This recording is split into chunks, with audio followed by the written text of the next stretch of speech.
Good morning বন্ধুরা, আবার চলে এলাম একটা নতুন ব্লগ নিয়ে। তোমরা সবাই দেখতে থাকো আর আমাদের সাথে থাকো। তো আমি ঘরের সব কাজ সেরে বেরিয়ে পড়েছি বাজারের উদ্দেশ্যে। এবার যাচ্ছি বাজারে, বাজারটা করে এনে তারপরে রান্না বসবে। তো চলো দেখি বাজারে কি মাছ পাই।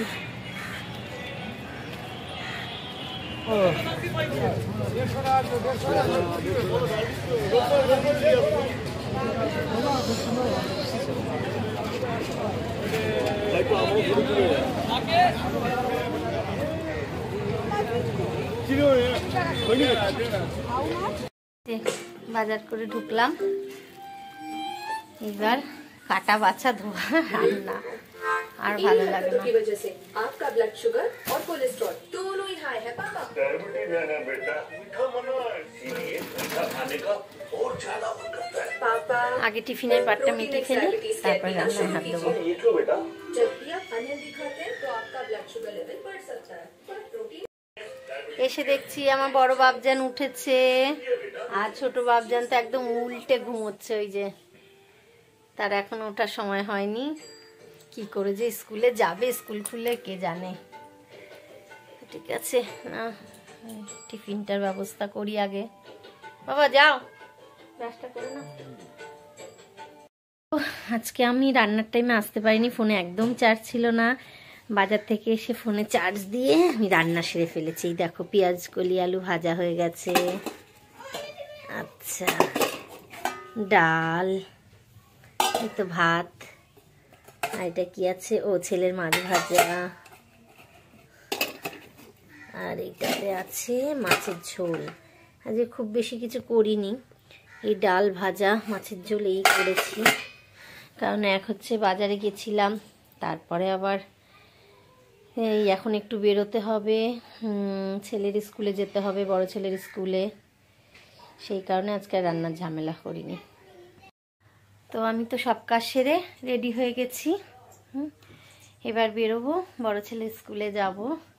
বড় ছেলের আজকে লিস্ট বেরোবে, তারপরে বড় ছেলের স্কুলে ফর্মও দিচ্ছে, ছোট ছেলের জন্য ফর্ম তুলবো। জানি না কি হবে, গেল বছরও তুলেছি, নাম ওঠেনি, তো এই বছর আবার তুলতে যাচ্ছি।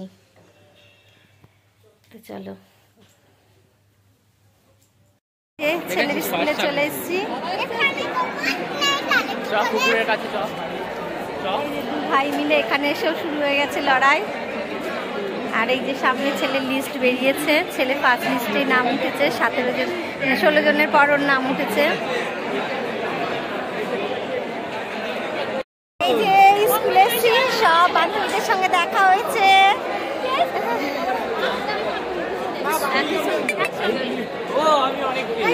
কি হলো, এই যে ফাঁকা জায়গা পেয়ে সমানে দৌড়চ্ছে। যাবে না, যাবে না। এই যে আমার বড় ছেলের স্কুল।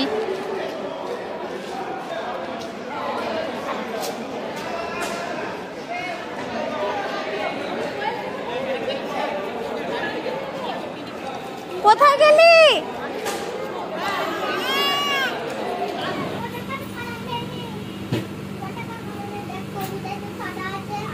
ঢুকেই বায়নাবাজি শুরু হয়ে গেছে।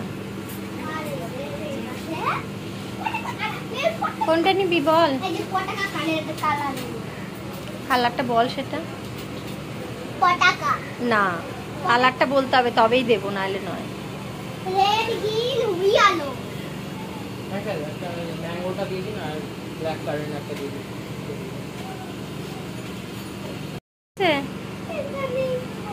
না এখানে খাওয়া যাবে না, দেরি হবে, দাদা ভাই দেরি হয়ে যাবে। হয়ে গেছে নেওয়া, চলো।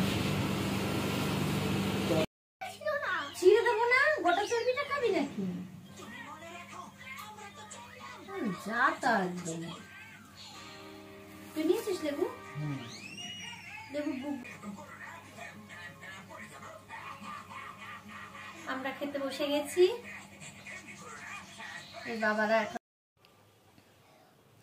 Good evening. আস্তে দুধ পড়ে যাবে। এই যে তাকে দুধ বিস্কুট দিয়েছি। তোকে টেবিল বাজাতে দিয়েছি, তাড়াতাড়ি খা। ঠান্ডা হোক। তাহলে ওটা রেখে লেখাটা কর, ঠান্ডা হলে খাবি। দেখেছিস, লেখার কথা শুনলেই এত বড় হাঁটা হয়ে যায়। হাঁটা বন্ধ কর, নাহলে দেখবি মাছি ঢুকে যাবে। তা ঠিক আছে, এই যে এখন জামা কাপড় আছে, এই যে ছাদ থেকে এনে রেখেছি, গোছাবো। জলটা ভরা হয়ে গেছে, সন্ধ্যা পুজোর কাজ কমপ্লিট। আর এখন করছি আমি একটু চিড়ে ভাজা। এই কাঁচা চিড়ে এনে সেই চিড়েটাকে একটু ভেজে রাখছি, একটু চায়ের সাথে খাওয়া যায় ভাজা থাকলে।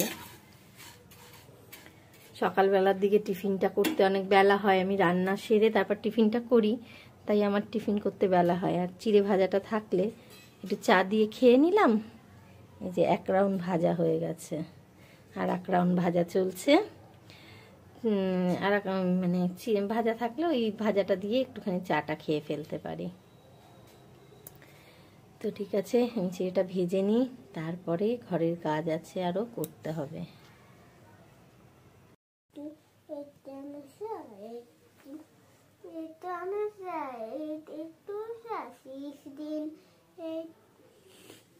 ঠিক, চোখটা ওর এইদিকে আছে।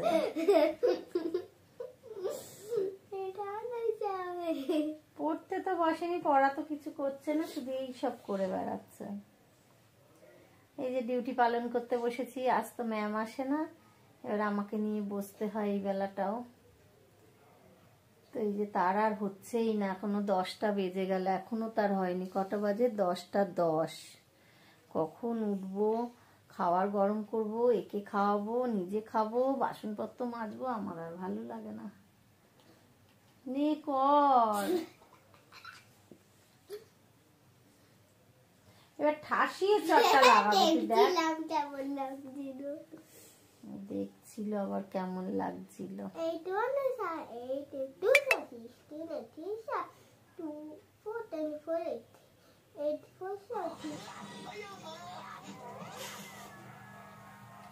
ঠিক বুঝে যাস না তুই,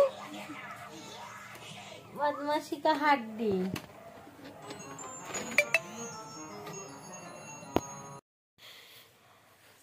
আমাদের মা ছেলের তো খাওয়া হয়ে গেল, তো এবার আমরা বিছনায় উঠে পড়বো। এই যে আমাদের বিছনাও রেডি। এবার আমরা বাবা বাবা পারি না আজ অনেক লেট হয়ে গেল, এখন বাজে 12টা বাজতে 5 মিনিট বাকি, অনেক লেট। তো ঠিক আছে, এখনো তাও ঘুমোতে পারবো না, আগে ছোটজনকে ঘুম পাড়াই, তারা আসবে, তাদেরকে গেটটা খুলে দেবো, তারপর আমার ঘুমোতে আরো দেরি। তো ঠিক আছে, তাহলে আজকের ব্লগটা এখানেই শেষ করছি। তোমরা সবাই ভালো থেকো, সুস্থ থেকো, আর আমাদের পাশে থেকো। তো টাটা, গুড নাইট।